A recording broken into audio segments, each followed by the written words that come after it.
In the middle of one of Indiana's most wickedly industrial areas is an urban oasis called Marktown. It's a small community with homes, a humble nature trail, basketball courts, and a park for children. But that's just about where the beauty ends. This community is surrounded on four sides by some of the ugliest sights in America: rumbling freight yards, massive oil refineries, and industrial factories. And these factors should by all measures render Marktown a no man's land. So how did this come to be? How did Marktown become a green island in a gray wasteland? Stay tuned to find out, as today we discover the history of Marktown, Indiana. I'm your host, Ryan Sokash, and you're watching It's History.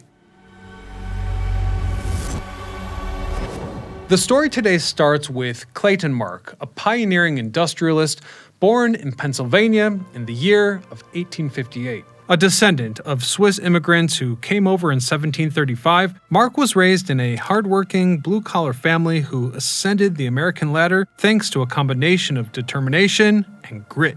The family followed their work, moving from Pennsylvania to Iowa, where they opened a grocery store that would ultimately burn down. From there, they moved again in 1876, but this time to Chicago, where the men in the family started their careers with the Malleable Iron Company. Clayton Mark was particularly successful and advanced to secretary, vice president, and then the board of directors. However, the Mark boys had ambitions beyond their day jobs, and hence founded the Mark Manufacturing Company in 1888, a co-partnership between Father Cypress and son Clayton. Specializing in well points or small castings used in the construction of wells, they would expand their offering to include steel pipes by 1900.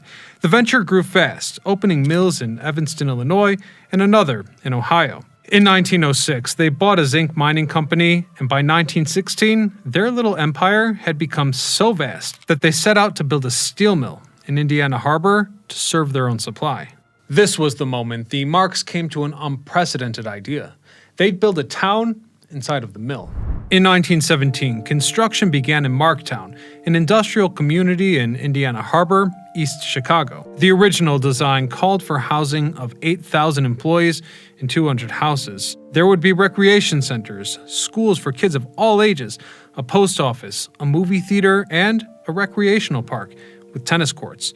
Unlike the nearby Pullman district, workers in Marktown would have the opportunity to buy their homes, a prospect that would otherwise be very difficult to come by. Architect Howard Van Doren Shaw, notable for his work on the home insurance building, was commissioned by the Mark family in 1912 after they had hired him to build their own home in Lake Forest, Illinois. Perhaps in contrast to the images I presented at the top of this video, the original plan was described as, quote, an attempt to recreate a gracious English country village. But then, with construction underway and only 10% of their planned community standing, World War I broke out and halted progress entirely.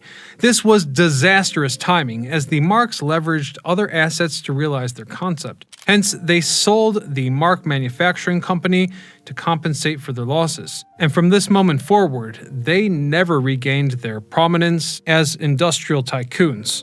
Clayton Mark entered a life of civic activities, serving as president of the Civic Federation of Chicago until 1929, where his mission was to, quote, protect and foster the things in life that made it possible for him so it would be possible for others. Clayton passed away on July the 7th, 1936, and was laid to rest in the Mark Mausoleum at the Lake Forest Cemetery.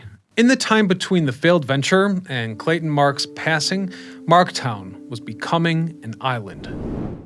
By the 1940s, Indiana's East Chicago industries had expanded to the borders of Marktown, a district with buildings that were already considered historic by the time. Yet with every overseas conflict, a new eyesore would appear on the horizon. World War II brought the rolling mill. The Korean War brought the tin mill, and parts of Lake Michigan were filled in to establish the Indian Harbor Works. Around that time, the homes were converted to private ownership, but considering the hideous surroundings, not many people chose to live there. Today, a quarter of them are either vacant or dilapidated. As nearby industry expanded, some refineries actually called for the town's demolition throughout the 1950s and 1960s. In response, authorities designated Marktown on the National Register of Historic Places, arguing that it provided the world with a snapshot of a young, industrial America. Even so, this status does not stop private owners in the district from selling their properties to companies that would rather demolish them. The residents have strongly conflicting perceptions on that prospect. Some see the town as their only home. They love its quaint vibe, while others describe it as a hellhole and would love to see its downfall. Whatever the case may be, one thing is certain. The headlines sternly warn of the oil lobby's desire to rid the world of this bizarre little residential area. And suffice it to say that with those guys, where there's a will, there always seems to be a way. We'll leave it there for today, but a special thank you to the viewer who submitted this episode idea. If you'd like for us to cover your story, you can email me with a short description of the topic, as well as a few photos. Otherwise, until next time, I'm Ryan Socash, signing off.